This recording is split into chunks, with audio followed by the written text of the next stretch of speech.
Hey everyone, I'm Ashleigh Banfield, and this is Drop Dead Serious. Welcome to the Northern Outpost again in Canada. Lots to tell you about in the Bahamas again today. I have some fantastic video to show you, exclusive coverage, unbelievable access to some of the work that the United States Coast Guard and the Coast Guard Investigative Service, as well as the Bahamian police and the Bahamian Defense Force, the work that they've been doing. Wow. Everything from smashing in old abandoned barges to get more access, to get ROVs in there, to divers going underwater, searching all the locations where clearly GPS locations from Brian's devices, whether it's his phone or his watch, placed him there. Places where Brian said he wasn't. All during that big lie about Brian floating across the Sea of Abaco after being separated from his wife in a terrible tragedy where she bounced out of the back of his dinghy. All lies. Yeah, because the weather was lovely. There weren't 2 to 4 foot seas. There wasn't a 20-knot wind where he was. And so because his lies took everybody on a wild goose chase, the Coast Guard is chasing it all down today. And let me tell you one of the things they were doing, which is so smart and makes me think, again, just me, that they may be preparing for a trial because they're retracing his route. We could see them. I got spies all over the Sea of Abaco, people on boats, people on land, Bahamians who live there, people who've responded to this podcast. Thank you all. I mean, you guys have been amazing in the work that you've done, and particularly today. Marina, you know who you are. Thank you for everything you've done. Also want to give a shout out to Captain Dennis Lavardi. You did some great work for us today as well. Nathan, as usual, just like chef's kiss. Phenomenal. And even Ronnie, Captain Ronnie's been keeping his eyes out too. And I can tell you, we saw the Coast Guard in their rigid inflatable boat. It's that what they call over the horizon boat, the orange Coast Guard vessel that tenders between the giant Coast Guard cutter that's way out in the Atlantic in the deep water. And then this, RIB, the rib, goes into the shallow waters and takes everybody around. They got a lot of assistance, by the way, in that work from the Royal Bahamian Police Force and the Royal Bahamian Defense Force, who brought out their ribs as well and their boats. They're starting to exclusively now ferry the Coast Guard around to their work. It looks like they're, helping out a lot more than I expected. But we saw those boats arriving into the picture today.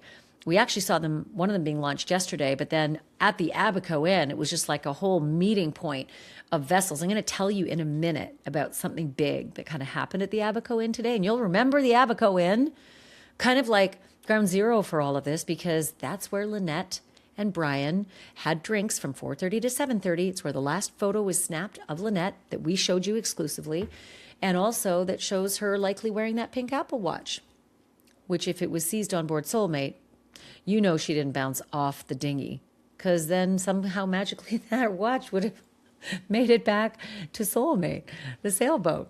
That's silly.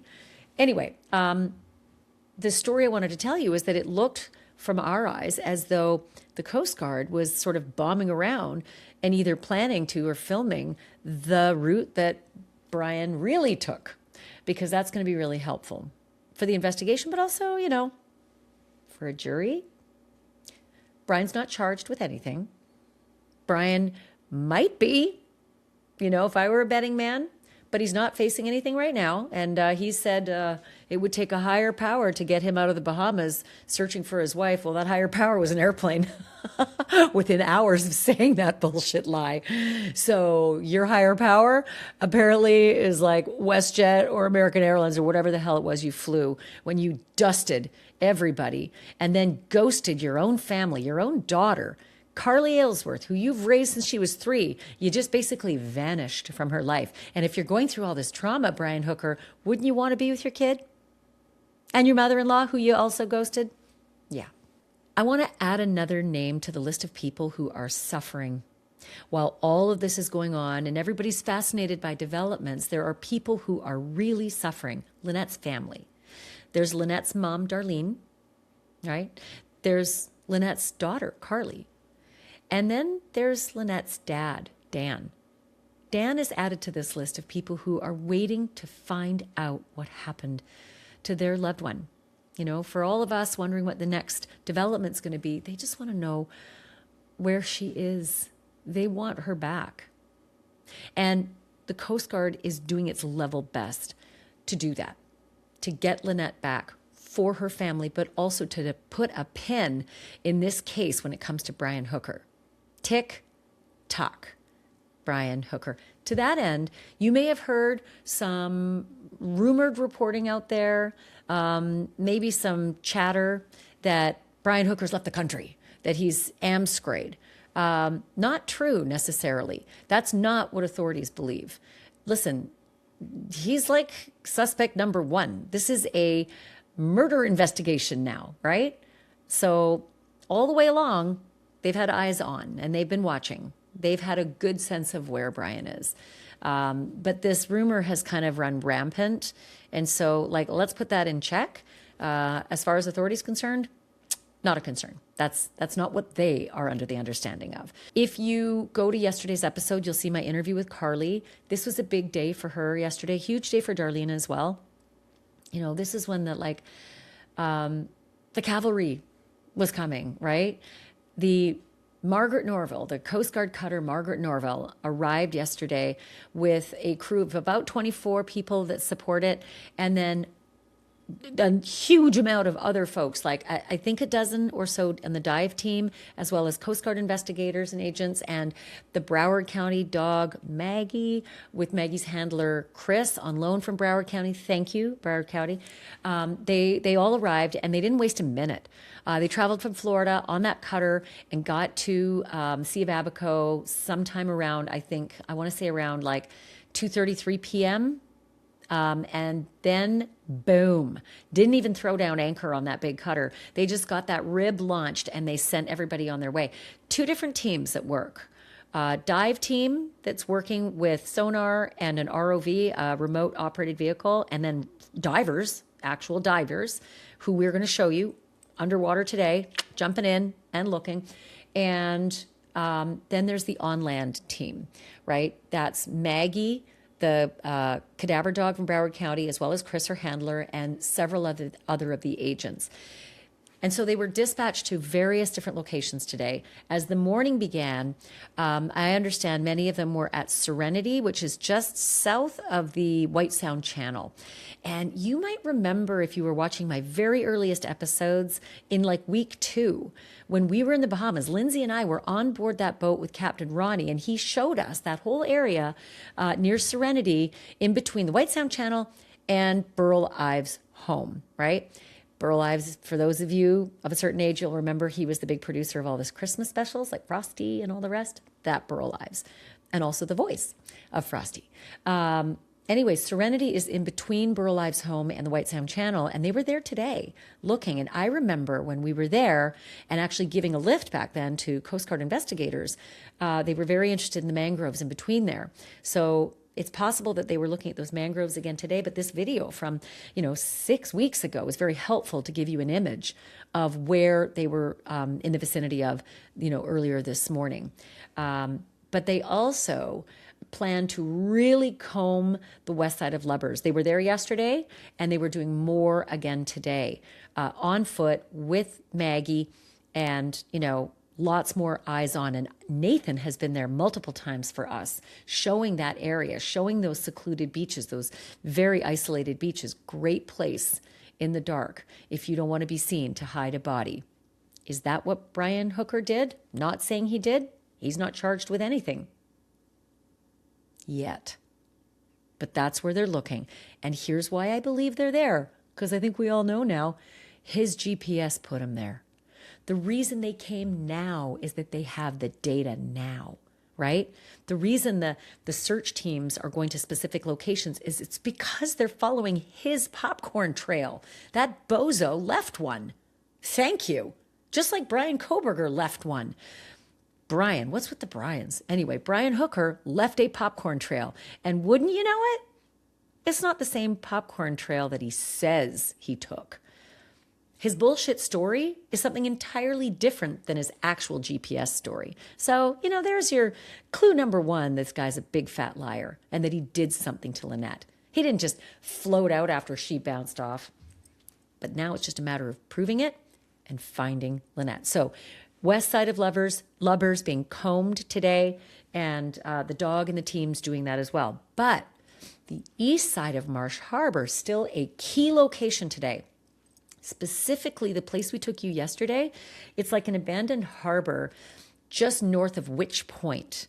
And let me tell you, when I say abandoned harbor, man, there's like really wrecked out boats and barges there with concrete tops with these small square holes that look like they're, I don't know, I wouldn't want to squeeze in there and start looking around in the water below because who knows what, crazy beasts might be below.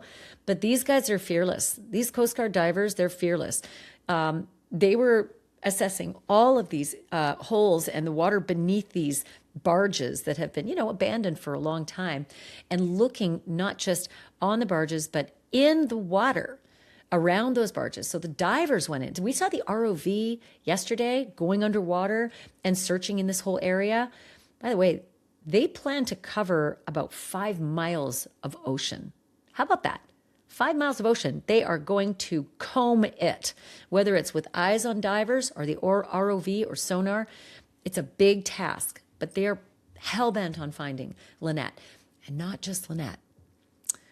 They're hell-bent on finding her dry bag, because where'd that go, Brian?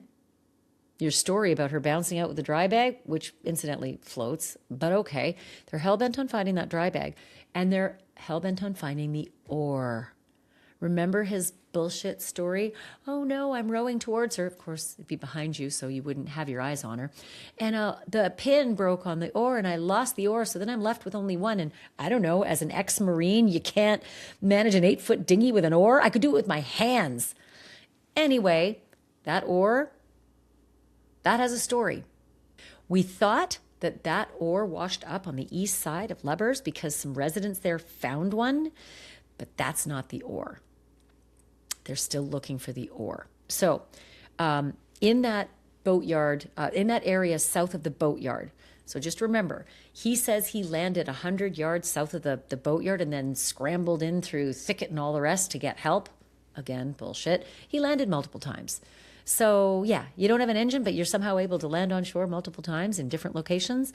One of those locations that's so specific is this abandoned harbor. 2 days, second day that they're there, and now in the water, as well as with the ROV and the sonar. And they took something that the locals affectionately refer to as a conch hammer.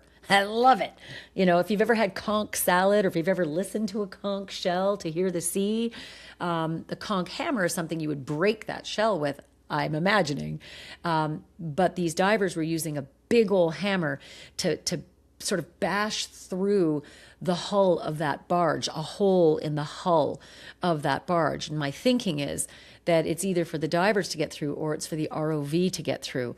I would send the ROV because I'd be too scared to dive in there. But, there's so many divers who do such perilous things, and I assume that the Coast Guard divers are among them. But I was really fascinated to see and hear the smashing of that conch hammer.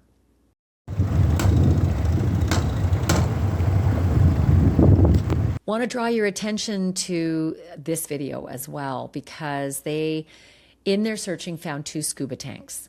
And that's really interesting because Brian and Lynette Hooker were scuba divers. And we remember seeing video on April 2nd, Lynette shooting video saying, heading up to Great Guana Key to fill up the scuba tanks. And we can see 2 scuba tanks in their wagon and in their boat. Of course, on the 3rd, they're making their way to Elbow Key to throw down anchor and sleep at the Firefly Inn, anchored out in the bay at the Firefly Inn. And then we know on the 4th at 11:30 in the morning, they picked up anchor and moved down to Aunt Pat's Bay. So not a lot of time for diving, in between April 2nd, filling up the tanks, and April 4th, the day that Lynette disappeared. But they found 2 tanks. It's unlikely that it is... that these are tanks that belong to Brian and Lynette. They were older, kind of roughed up, looked like they'd maybe been abandoned for a while. And also there's 2 tanks on board, Soulmate. So I'm curious to find out what the level of oxygen is in them. But look at these holes. These are so incredible. Another quick thing, listen, they're loaded with all the tools, even drones, and they, launched one of those drones today. Wanted to make sure you saw that as well. So, ROV, drones, divers, boats, that over-the-horizon boat, giant Coast Guard cutter, search teams, Maggie the Cadaver dog, Chris, her handler, basically pulling out every stop in order to be able to find Lynette. And thank God for that, because this is going to be a really tough task. One of the things I can tell you is that after 7+ weeks, and this Saturday it'll be 8 weeks. I'm recording this on Wednesday, June 3rd. It is going to be highly unlikely that you're going to find Lynette in the way we all have seen Lynette. So they're very specifically searching for disarticulated bones and maybe clothing and that kind of thing. And you have to be very clinical about that, because they have a very trained eye and they have to know what it is they're looking for when they've got the underwater drones and when they've got the divers going down. But that's sort of the hard thing, to be saying, because this is a person who deserves dignity and deserves to be found and reunited with her family. The reality for the searchers is that it is a tough job, because that's likely what they're looking for. And one thing that's really kind of uncomfortable, and many of the Bahamians have told me this, is that when there is a body or even like larger marine life that's washed up on shore, they see vultures. And so they're used to seeing like circling vultures in areas, and that connotes to a lot of the locals that there's something over there. And one of the locals that we spoke with said that they saw vultures in this area of the harbor south of the boatyard in the days following this whole lie that Brian Hooker told. So that's another piece to factor into the investigation that they're doing. And to that end, it's important to note as well that the Coast Guard has obtained dental records from Lynette. That would be a critical way to identify Lynette. If they find, say, a mandible that has separated from a skull, because that is often what happens, but they did get the dental records from Lynette's family. And then, of course, you also know that Lynette's family was tested for their DNA. Lynette's daughter, Lynette's mom, and Lynette's dad, all giving their DNA samples to the Coast Guard last week before they traveled over to the Bahamas. There may be other reasons for that as well, and we can get into that on a later episode, but clearly that would be something that would play into an identification as well. Something else that we learned today, on May 22nd, some boaters who were in the area of the west side of Lubbers, just offshore in about 4 to 5 feet of water, they spotted an article of clothing that matched the color of what Lynette was wearing, about her, her bathing suit cover-up, that aquamarine colored bathing suit cover-up. They tried to throw down anchor and actually retrieve that clothing. But again, down 5 feet, and it was very, very windy that day, so they were unable to get it. But what they did was they marked the coordinates of exactly where that was. And then they sent that into the Coast Guard. But the Coast Guard got that about a week ago. And then it took a week to get to that location. But it's been searched, and unfortunately that article of clothing is not there, from what my sources tell me. But such a frustrating moment to know that something was seen in this area of complete and dire interest, right? This is an area where Brian's GPS has him, right off that the secluded beaches on the western side of sort of just below northern Lubbers. You know what? I'll just say it. Maybe if you see stuff like that, tell us, tell Drop Dead Serious info@gmail.com. dropdeadseriousinfo@gmail.com. That's our tip line. And we've got locals that will go and notify maybe the Bahamian police as well. So they might have been able to go out right away. Coast Guard was, at the behest of the Bahamians. They couldn't just drop everything and show up there. needed to be a coordinated effort, and they needed to have the GPS data before, heading over to the Sea of Abaco. So unfortunate that that didn't pan out. But thank you to the people who made that effort to take the coordinates and actually end up reporting it. And the Bahamian police are working with the Coast Guard, not just with the boats that I showed you, but they also had a big meeting at the Royal Bahamian Police headquarters this morning. CGIS agents were there meeting with senior leadership at the RBPF, and then went from there over to the Royal Bahamian Defence Force, and we're meeting over there as well. I don't know where the dinghy is. I don't know if it's at the police or the Defence Force locations, but wherever it is, I know that that is really important to this investigation, and that agents want to get their hands on it, or at least their dog on it, and eyes on it, right?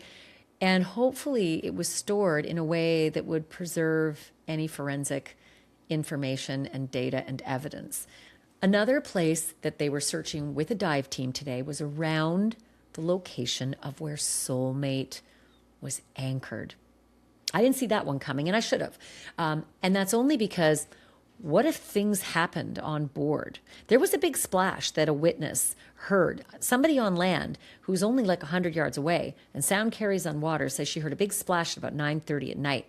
And so it would be really interesting to know what was underwater and in and around Soulmate's anchor location. Because look, let's be real. Lynette didn't bounce out of the damn dinghy, right? They made it back to Soulmate, and something happened on board Soulmate. And now it's all about tracking the evidence to prove that, and then find out what he did with her body. Again, he says he just wants to find her, and he's not charged with anything, but he didn't want to find her because he left, and he hasn't given a damn since. He's never called anybody to say, how's the search for Lynette going? Nope. Vamoose. Off he went. Does that sound like a guy who lost his wife in an accident? Think through this. What an idiot.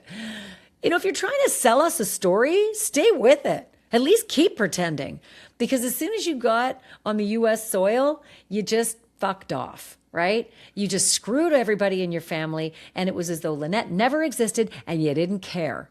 So it's kind of clear your story is bogus.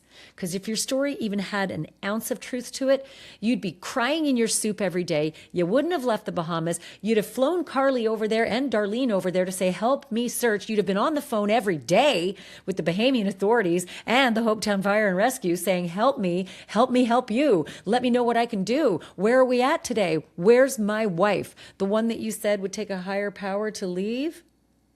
Oh, was the higher power, turns out. Airplane, that's it. So around Soulmate, obviously a key location for United States Coast Guard divers and that team. Don't know if they put divers in the water or if they used an ROV or if they went underwater, but that was the plan, was to go around Soulmate, the hull of where Soulmate was. And look, do we know exactly? Unfortunately, Brian was spinning his yarn until he was able to pull up anchor the next 2 days and then head back to Marsh Harbor. So it's kind of like coordinating through photographs and witness reports where Soulmate was, but that's not going to be too hard. Ampats Bay, based on the videos that we have, photographs that we have, etc., witness reports, I think they're going to have a pretty good idea of what to comb and where Soulmate may have had something go overboard, something of evidentiary value. This episode is brought to you by Wild Grain. If you love really good fresh bread, but you don't have time to hunt down a bakery, this is honestly one of the easiest food subscriptions I've tried. Wild Grain sends baked from frozen sourdough breads, pastries, and even fresh pasta straight to your door. Everything is made with simple ingredients that you can actually pronounce, so it tastes incredible and it's easier on your tummy. Best part is you just pop it in the oven, no thawing, no prep, and in about 25 minutes, your kitchen smells like a bakery. And don't just take my word for it. They have over 40,000 five-star reviews and have been voted the best food subscription box by USA Today for 3 years in a row. For a limited time, Wild Grain is offering my listeners $30 off your first box plus free croissants for life when you go to wildgrain.com/Banfield to start your subscription today. That's $30 off your first box and free croissants for life at wildgrain.com/Banfield. or just use the promo code Banfield at checkout. All right, I want to take you now to the east side of Marsh Harbor where the dive teams were at work today. Yesterday, you saw them with the ROV going underwater. Today, they themselves going underwater. Interesting to see them diving, free diving, really, not with scuba tanks, because, I mean, I'm going to be honest with you. Look how shallow. You're dealing with, 4, 5, 6, 8 feet of water in most places of the Abacos. And if you get closer into shore, at points even more shallow. But these old barges with the giant concrete squares cut out of them, obviously really interesting. Just so interesting, honestly, to see this, because if you knew about this, having been a tourist on your paddleboard beforehand, you might remember this in the dark of night and think this would be a good place to hide a body if, you needed to hide a body. Not saying anybody did that in particular. Brian Hooker isn't charged with anything yet, but fascinating to see the thought process of these divers over in this abandoned harbor. Again, free diving with snorkels and masks, and the weather, not the best. You can see those clouds. It makes things really gray. Much better if it's sunny and you can see a lot better underwater. The gray, and you can see the raindrops, right, in the water as well. There's a lot of sort of overcast rain showers throughout the day today. Just makes things a little harder for the light to get through the water. But, I mean, listen, dedication, in they go. Take a look at these videos. Just so impressed with the commitment.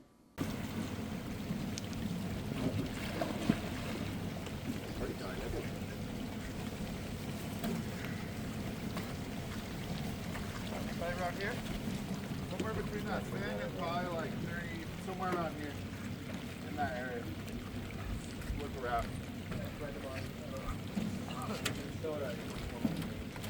I sent the picture to you guys yesterday. It gave you a And again, I have to be honest with you. I'm flying blind as a witness watching this. Our sources and our spotters on the ground, getting right up close, personal in their boats is helpful, but I don't know why specifically they're there. Like, I don't know what GPS location they have other than this harbor. I can't tell you what the Coast Guard has in terms of exact GPS information, but I can show you what our spotters have seen. When they're on land, they can see the divers, walking beaches as well. So they clearly have a lot of information that we don't have, GPS information that we don't have, that's taking them specifically to the areas where they're walking. But think about the dark of night. We're watching them walk through the water and walk through the sand and the water and the coral and the limestone. But if Brian Hooker did this, he's doing it in the dark of night. And again, they like to explore, Brian and Lynette, so it's not as though he may not have known about these areas from earlier explorations on their paddleboard. And let me draw your attention to some tiny little detail, because sometimes the devil's in the details. Brian Hooker had a headlamp, and we know that because we've seen him wear it in prior social media posts. I would be curious to find out if a headlamp turned up anywhere. I don't think he'd have a headlamp in his dry bag that he was rescued with the next morning. I mean, what would be the reason to have a headlamp when you were coming back in the daylight? You wouldn't take a headlamp with you out in the daytime. If he had a headlamp in that dry bag, impossible to know. Nobody searched it because at that time he was a victim. He was a lying-ass victim who said his wife fell over in a tragic accident. But he wouldn't be dumb enough to keep the headlamp just in case they did search him, or would he? I don't know. But we do know he had a headlamp. Okay.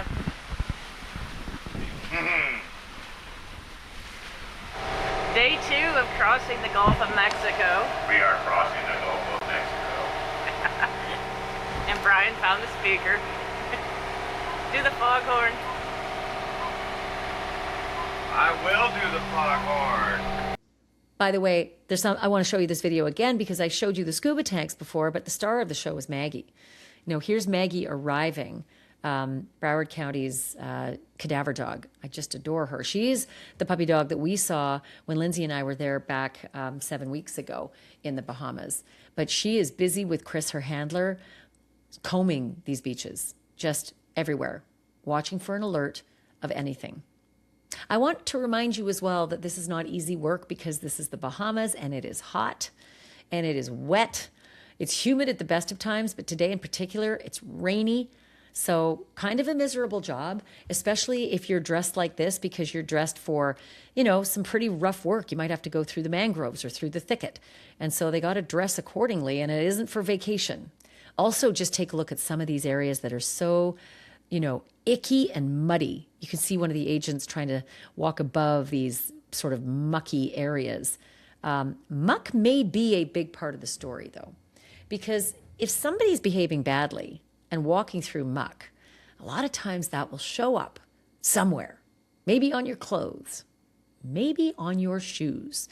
And so I just hope that if Brian Hooker, if, again, he's not charged with anything, but if he did something to Lynette and was walking through these areas of muck, I just hope he was dumb enough not to clean off his shoes. And I sure hope that those shoes were still on board Soulmate when the Americans got Soulmate and processed the F out of it for evidence. Because I've seen a lot of cases where a huge part of a prosecution is the muck on your tires or the muck on your shoes, because not all muck is alike. There are certain soil samples from one house that aren't the same as another house. And there are certain soil samples from one island or a sandy area that are not the same as, say, the Abaco Inn. So it will be a very interesting piece of information to know if they got muck from this particular area on the shoes that Brian may have been wearing after. So here's some eerie shots I want to show you of this area south of the boatyard, this abandoned old marina. You can really see how abandoned it is. I don't know if this is just from age or from Hurricane Dorian, but I was told by locals that this is a place where old workboats would come in and out, that no one does that anymore. And you can see that the old barges are definitely not fit for prime time anymore, and the boats, on their side, clearly not fit for prime time, but a really good place to hide a body if that's what someone wanted to do. And why would Brian's GPS have had him here? Not a very nice place to be in the dark of night. And if your GPS has you here, it's not because you're out looking for, help, because there ain't no lights this way.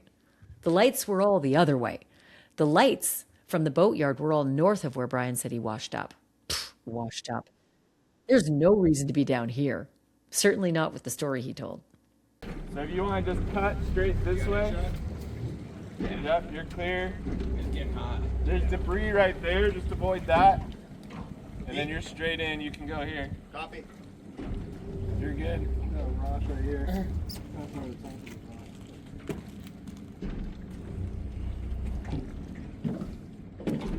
I'm gonna take a look in there too. So there's debris right against it, but you'll be good if you nose in.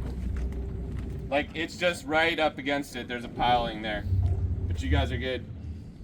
And I thought that was a dry bag, but he says that's a piling. Oh, yeah. It looks like that teal that they're talking about. It's a piling. Just pop off. Yeah. Is that a scuba tank though right there? That's kind of like one. Yeah. You want to see what that is? It's like right here. Oh, it is a scuba tank. It does look like one. It looks like there's another flat on the bottom. That's a silver thing. It looks like there's like a paint color yellow. Want me to grab it? I think it's Well, a once scuba we back bottle. out.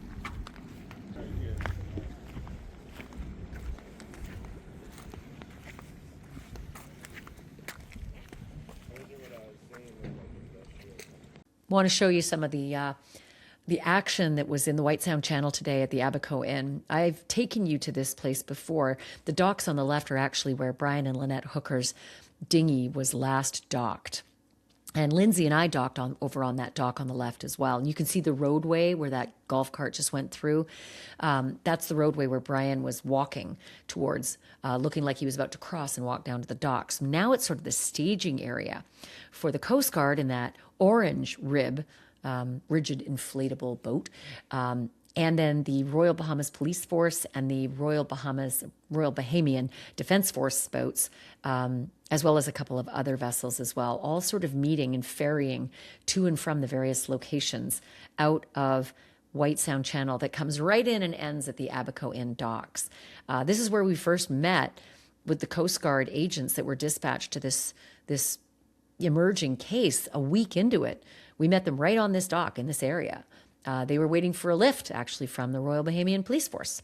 And they were waiting for a while, so they had Maggie the dog, and we just engaged and said, hi, how are you? And tell us what you're up to. And they were pretty reticent, as they should be, but when you got a Broward County dog there, it's kind of hard to hide. So anyway, it's just super interesting to see them at work, heading out the same route that Brian and Lynette would have headed out as well from the Abaco Inn.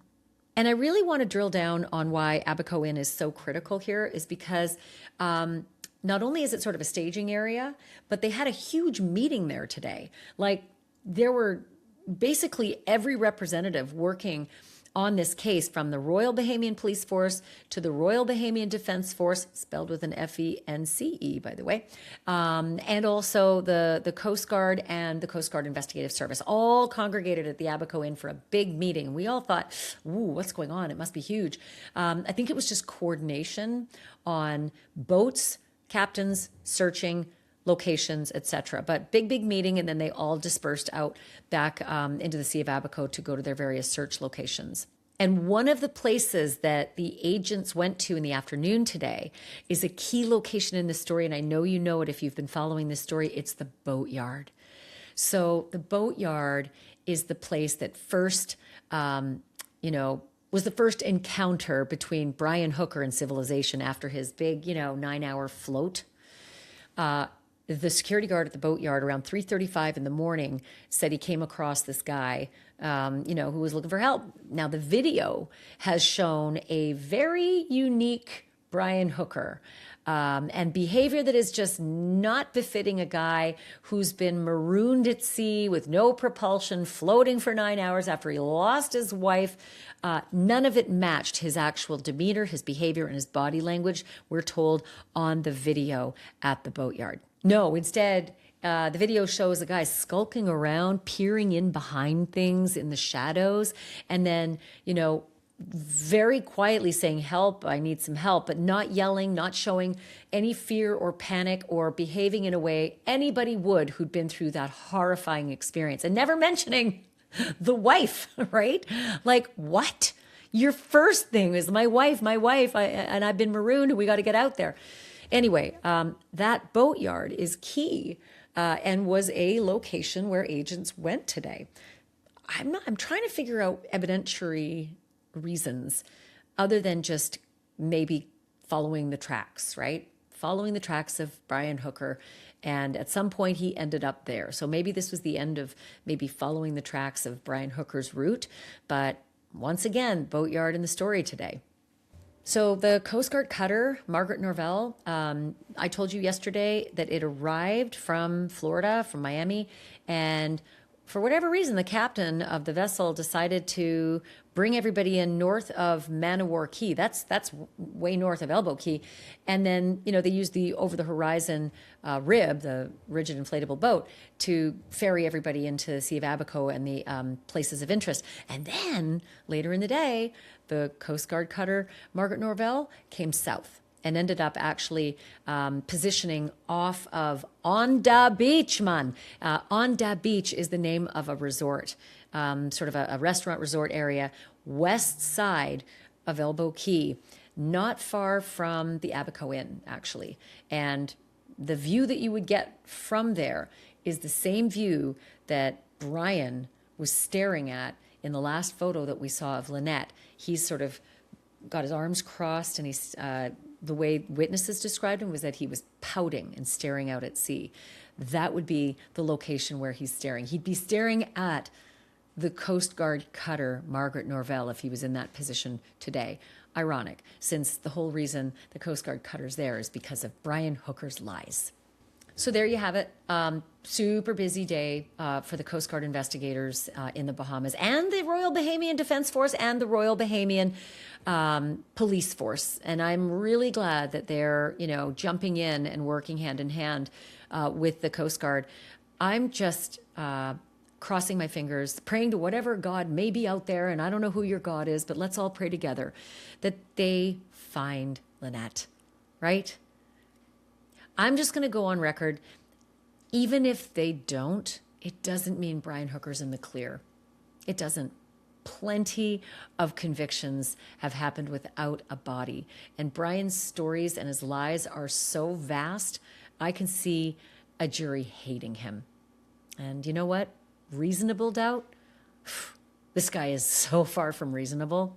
Anyway, thank you everyone for listening and watching. Don't forget our tip line, dropdeadseriousinfo@gmail.com. If you know anything, if you've seen anything, if you have any video, drop us a line. If you want to get material to the Coast Guard, you can send it to me or you can send it right to the Coast Guard. They have an app you can download, CGIS, for tips, and it's all anonymous. I'd like it if you'd send it to me first so I can send it to them, because if you send it to them, they can't send it to me. It just works that way. But listen, you don't have to involve the media. It's more important the information gets to them as they investigate this suspected murder. That's what it is now, officially a suspected murder. Thanks again, everyone. Don't forget, the truth isn't just serious, it's drop dead serious.